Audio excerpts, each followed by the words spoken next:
परिचय। प्रस्तुत पद्य भाग साकेत महाकाव्य से लिया गया है, जो आधुनिक रामकाव्य परंपरा की अनुपम कड़ी मानी जाती है। खड़ी बोली को काव्य भाषा बनाने तथा उसकी अभिव्यक्ति क्षमता को बढ़ाने में गुप्त जी की उल्लेखनीय भूमिका रही है। सीता जी वन में राज सुख भोगती हैं। श्री रामचंद्र जी स्वयं आपके साथ साथ रहते हैं और देवर लक्ष्मण मंत्री के रूप में कार्य कर रहे हैं। यहाँ धन और राज वैभव का कोई मूल्य नहीं। Introduction. The presented verse is taken from Saket Mahakavya, which is considered as a unique link of modern Rama Kavya tradition. Gupta ji played a significant role in making Khadi Boli a poetic language and increasing its expressiveness. Sita ji enjoys royal bliss in the forest. Shri Ramchandra ji himself lives with you and is working as Devar Lakshman Mantri. There is no value of money and wealth here. मेरी कुटिया में राजभवन मन भाया। मेरी कुटिया में राजभवन मन भाया। कवि यह कहना चाहता है कि मेरी साधारण सी कुटिया भी राजमहल के समान प्रिय और सुखद है। इसमें रहने का अनुभव ऐसा है मानो मैं किसी राजभवन में रह रहा हूँ। यहाँ संतोष, शांति और ईश्वर की उपस्थिति के कारण यह स्थान मुझे राजभवन जैसा मूल्यवान और सुखद प्रतीत होता है। The poet wants to say that even my simple cottage is as dear and pleasant as the palace. The experience of staying here is as if I am living in a Rajbhavan. This place seems to me as precious and pleasant as Rajbhavan because of the contentment, peace and presence of God here. सम्राट स्वयं प्राणेश सचिव देवर हैं, देते आकर आशीष हमें मुनिवर हैं। इस पंक्ति में कवि कहते हैं कि सम्राट स्वयं प्राणों के स्वामी हैं, उनके मंत्री देवता समान हैं और साधु संत आकर आशीर्वाद देते हैं।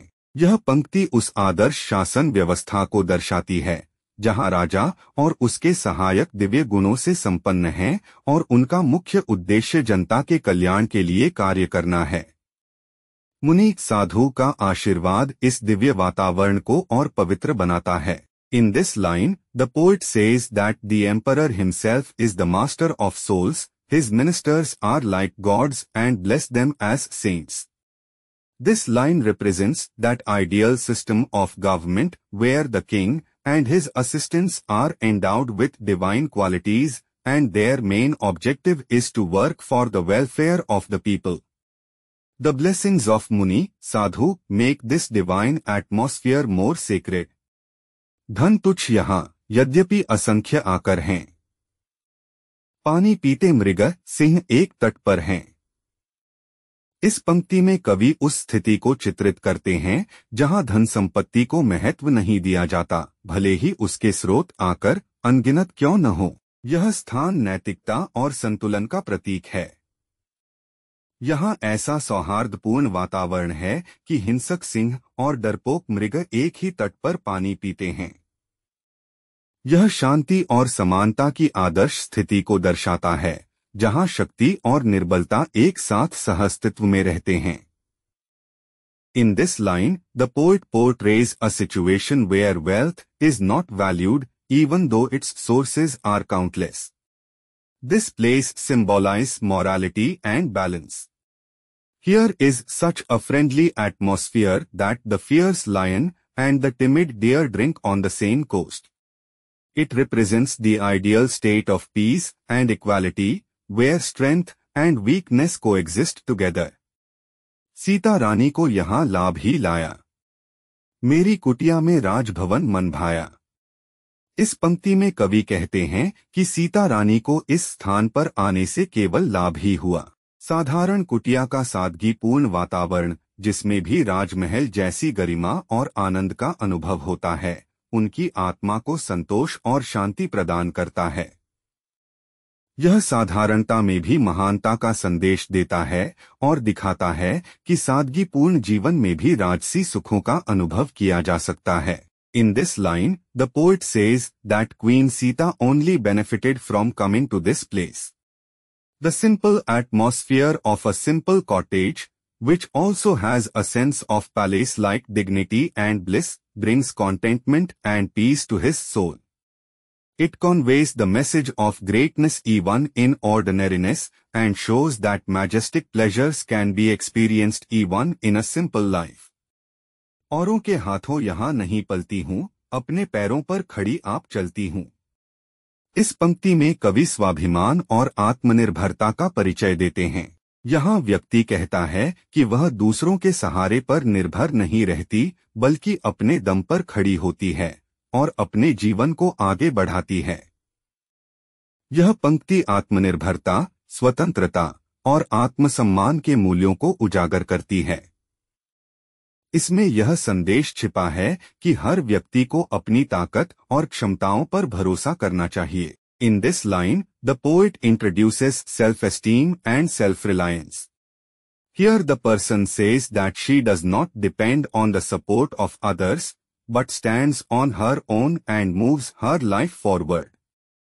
This line highlights the values of self-reliance, independence and self-respect.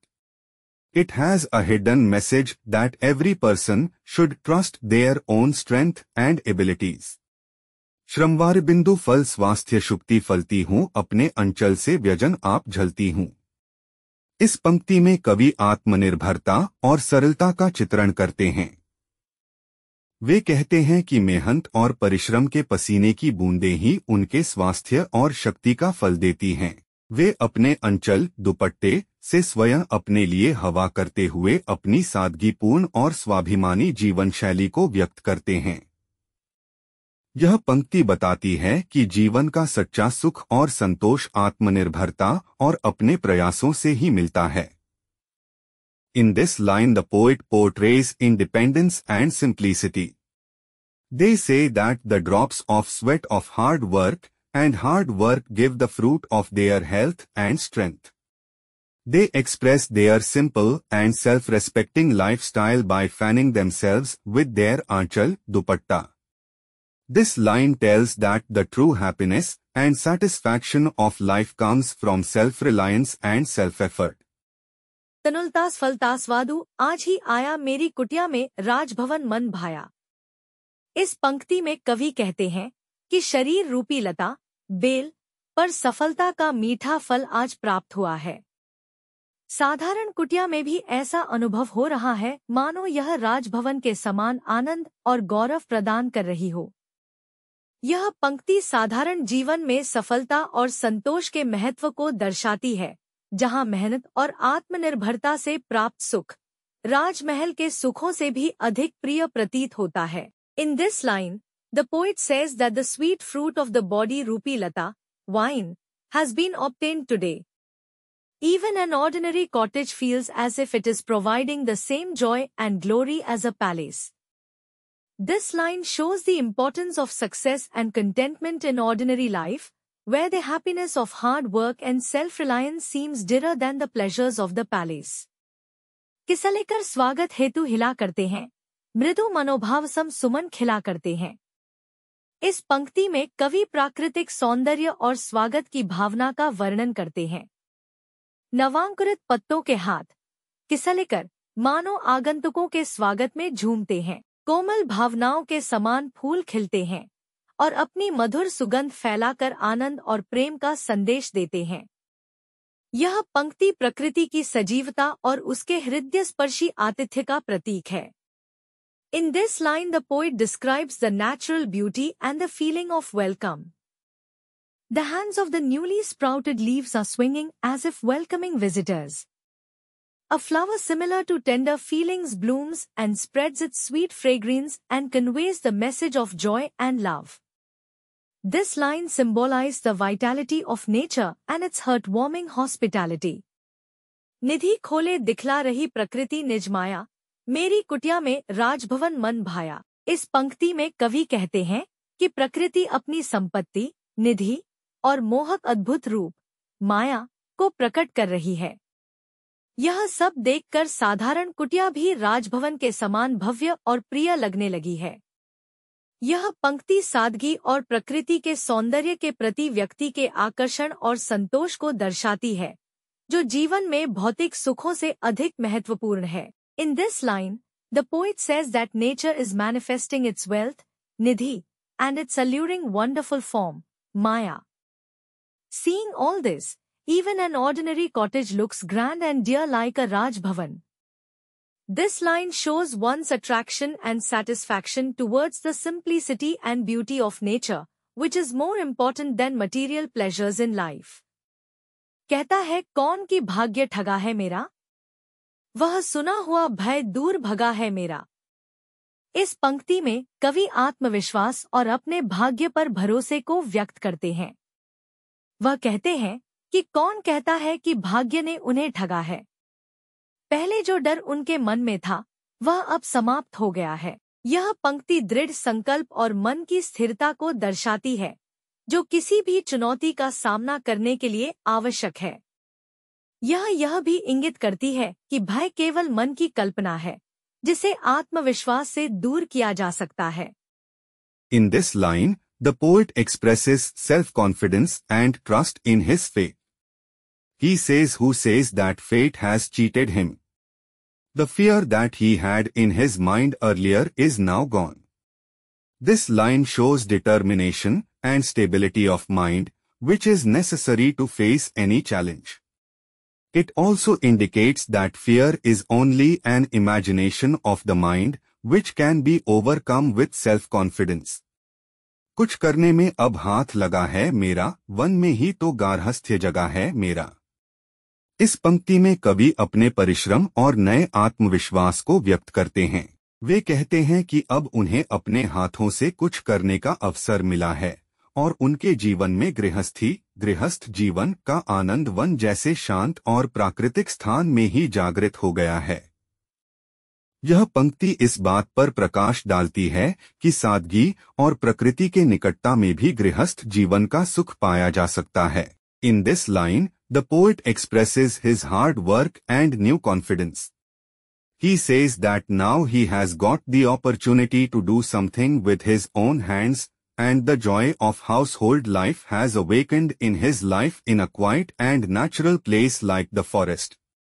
This line highlights that the happiness of domestic life can also be found in simplicity and proximity to nature. वह वधू जानकी बनी आज यह जाया मेरी कुटिया में राजभवन मन भाया। इस पंक्ति में कवि अपनी साधारण कुटिया की भव्यता और आत्मिक संतोष का वर्णन करते हैं।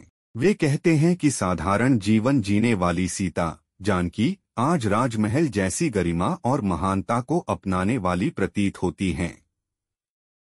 उनकी उपस्थिति ने कुटिया को ऐसा बना दिया है जैसे वह एक राजभवन हो। यह पंक्ति सादगी में छिपे गौरव और पारिवारिक सुख का प्रतीक है। In this line, the poet describes the grandeur and spiritual satisfaction of his simple hut.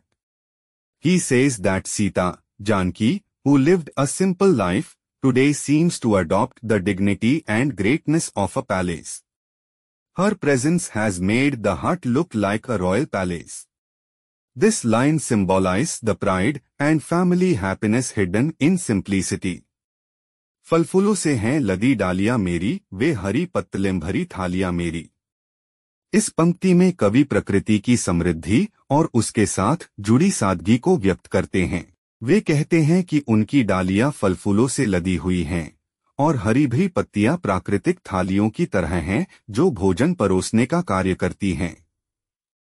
यह पंक्ति आत्मनिर्भरता और प्रकृति से प्राप्त साधनों के महत्व को उजागर करती है, जो जीवन में संतोष और आनंद का स्रोत बनती हैं। In this line, the poet expresses the richness of nature and the simplicity associated with it. He says that their branches are laden with fruits and flowers, and the green leaves are like natural plates that serve food. This line highlights the importance of self-reliance and the means obtained from nature, which become a source of satisfaction and happiness in life. मुनि बालाएं हैं यहाँ आलिया मेरी, तटीनी की लहरें और तालियां मेरी। इस पंक्ति में कवि अपने परिवेश की सुंदरता और संतोषजनक वातावरण को वर्णित करते हैं। वे कहते हैं कि साधु मुनियों की बाल सुलभ सादगी उनकी सहचर संगिनी है। नदी की लहरों की मधुर आवाज मानो तालियां बजा रही हो, जो उनकी प्रसन्नता को और बढ़ा देती हैं। यह पंक्ति सादगी, प्रकृति के सौंदर्य और आत्मिक शांति का प्रतीक है, जो जीवन को सुखमय और पूर्ण बनाती है। In this line, the poet describes the beauty of his surroundings and the satisfying atmosphere. He says that the childlike simplicity of the sages is their companion. The sweet sound of the river waves seems like clapping, which further increases their happiness. This line is a symbol of simplicity, beauty of nature, and spiritual peace, which makes life happy and complete. क्रीड़ा सामग्री बनी स्वयं निज छाया, मेरी कुटिया में राजभवन मन भाया। इस पंक्ति में कवि कहते हैं कि उनकी अपनी छाया उनके खेल की सामग्री बन गई है। इसका तात्पर्य है कि साधारण जीवन में भी छोटे छोटे साधनों से आनंद और संतोष पाया जा सकता है। उनकी कुटिया में ऐसा अनुभव हो रहा है मानो वह राजभवन के समान भव्य और सुखद हो। यह पंक्ति सादगी और आत्मनिर्भरता से प्राप्त आनंद और संतोष को व्यक्त करती है। In this line, the poet says that his own shadow has become the material of his play. It means that even in ordinary life, happiness and satisfaction can be found with small means. In his heart, it is felt as if it is as grand and pleasant as the Raj Bhavan. This line expresses the happiness and satisfaction obtained from simplicity and self-reliance. Dear students, if you find these lessons explained is helpful, please share this video with your friends. Check the description for links to other lesson summaries. Subscribe to our channel for simple and clear lesson explanations and join our WhatsApp channel for daily Kannada Hindi lessons, useful phrases and grammar tips. Start learning today and speak confidently.